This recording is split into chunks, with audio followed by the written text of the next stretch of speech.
Hello बच्चों, let us see this problem. Cylindrical cavity of diameter A exists inside a cylinder of diameter 2A as shown in the figure. Both cylinder and the cavity are infinitely long. The uniform current density is J. Flow along the length.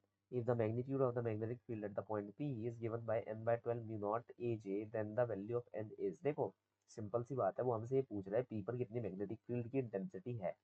अगर intensity निकालनी तो इस n की value निकाल लो। मैं यहाँ पर पता है क्या करूंगा, मैं यहाँ पर एक ही कंसेप्ट लगाऊंगा जो कि सेंटर ऑफ मास से चला आ रहा है। वो क्या है, जब भी कैविटी प्रॉब्लम दी जाती है तो मैं इनको दो पार्ट्स में बांट लेता हूँ, इस बॉडी को दो पार्ट में बांट लेता हूँ। अब यहाँ पर उसने क्योंकि दे रखा करंट डेंसिटी जे है, तो ये बड़ी बॉडी के पास प्लस जे है, इस छोटी बॉडी के पास माइनस जे है। दूसरे की कंसेप्ट में लगाऊंगा या ampere circuital law, that is B dot D L equal to mu naught I net. तीसरा पॉइंट मुझे ये देखना पड़ेगा कि ये जो मेरा कंटूर बनकर आ रहा है ये कहाँ पर है। जैसे इस वाले मोटे वाले वायर के लिए तो ये यहाँ पड़ रहा है, रिम पर पड़ रहा है। इस वाले वायर के लिए आउट ऑफ द बॉडी पड़ रहा है। याद रखना, आउट ऑफ द बॉडी देख लो चाहो तो ये यहाँ से यहाँ तक की दूरी कितनी है, a/2 plus a, that is 3a/2 की दूरी पर।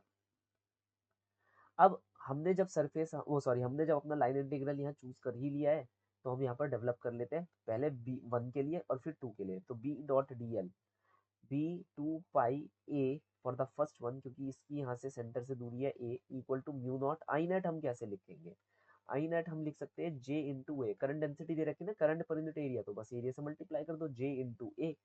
जे की वैल्यू क्या है, जे ही रखते हैं क्योंकि उसने जे ही दे रखी है। एरिया जो बड़े वाले वायर के लिए है वो क्या है, पाई ए स्क्वायर। यहाँ से काटा छाटी हम थोड़े से करेंगे, करने की जरूरत है क्या, वैसे जरूरत नहीं है। हाँ, पाई से पाई काट सकते हैं, ए से ए भी काट सकते हैं। तो आ जाएगा mu naught J A upon 2, that's it. ये पहले वाली की वजह से निकला। अब याद रखना ये पॉजिटिव है, किसी ना किसी डायरेक्शन में तो ये हो गई है ना। दूसरे वाली की क्या है, जे नेगेटिव है, तो वो इसके अपोजिट होगा।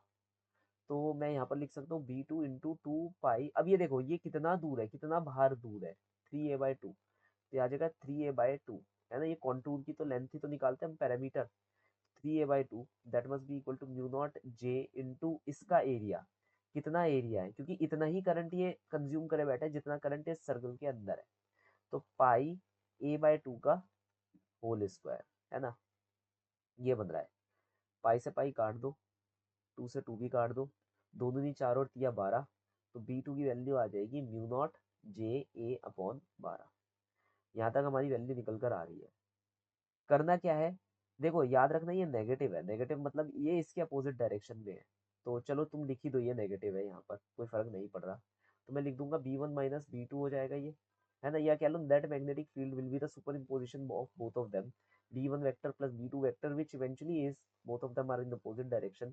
तो एक काम करते हैं, हम डायरेक्शन निकालने के लिए क्या ले लेते हैं, राइट हैंड रूल इस्तेमाल कर लेते हैं। मान लिया इसका करंट बाहर की तरफ आ रहा है, इसका करंट अंदर की तरफ जा रहा है। तो bye the right hand rule मुझे ये पता चला कि इसकी मैग्नेटिक फील्ड इस साइड बन रही है और इस वाले की मैग्नेटिक फील्ड इस साइड बन रही है ना। तो बेसिकली अगर तुम जे की यहाँ पर साइन भी ना लगाओ तो भी कोई फर्क नहीं पड़ता, तुम यहाँ से साइन भी देख सकते हो, by the right hand rule sign भी देख सकते हो कि at the end of the day क्या है कि मैग्नेटिक फील्ड क्या है, आपस में माइनस करेंगी ही करेंगी।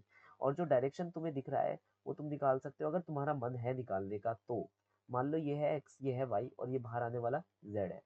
तो यहाँ पर जो मैग्नेटिक फील्ड बन रही है, अगर मैं यहाँ पर टेंजेंट बनाऊं तो इस वक्त वो वाई डायरेक्शन के बारे में बात हो रही है, मतलब वो वाई डायरेक्शन में लाई कर रही है। तो मैं यहाँ डायरेक्टली वाई डायरेक्शन को बाहर ले लेता हूँ, प्लस जे कैप। जे कैप क्या है, वाई डायरेक्शन। अब बाकी दोनों को माइनस कर दो, म्यू नॉट जे ए अपॉन 2 माइनस म्यू नॉट जे ए अपॉन 12। तो यहाँ पर से अगर मैं आंसर निकालता हूँ 1/2 म्यू नॉट जे ए को मैं कॉमन ले लेता हूँ, यहाँ बचेगा 1 - 1/6। इसे अगर मैं थोड़ा सा सॉल्व करता हूँ तो ये आ जाएगा 5/6। 5/6, 6 दूनी 12 हो गया। एन की वैल्यू क्या आ जाएगी, 5 आ जाएगी। क्यों, कंपेयर हमें इसी से करना है, कंपेयर हमें इसी से करना है। म्यू नॉट से म्यू नॉट कंपेयर हो चुका है, जे से जे कंपेयर हो चुका है, ए से ए कंपेयर हो चुका है, ठीक है। 6 दूनी 12 से 12 कंपेयर हो चुका है। तो क्या बच रहा है, सिर्फ 5 बच रहा है। हमें इस क्वेश्चन में डायरेक्शन निकालने की कोई जरूरत नहीं थी, लेकिन क्या है काफी लोग काफी कंफ्यूज हो जाते हैं इस कैविटी टाइप की प्रॉब्लम में कि सर हम माइनस जे को देखें, हम डायरेक्शन को देखें। तुम किसी भी एक चीज को देख सकते हो, जरूरी नहीं है कि तुम माइनस जे को देखो। अगर तुम जे के मैग्नीट्यूड को देख रहे हो या प्लस और माइनस को देख रहे हो तो प्लस और माइनस लगाओ यहाँ पर, है ना। और फिर तुम्हें डायरेक्शन देखने की जरूरत नहीं है। अगर तुम डायरेक्शन देख रहे हो by the right hand rule तो जे की वैल्यूज मतलब जे का साइन मत लगाना प्लस और माइनस, तो भी आंसर तुम्हारा आ जाएगा। So the final solution for the following problem is n equal to 5. Hope you understood well and best of luck.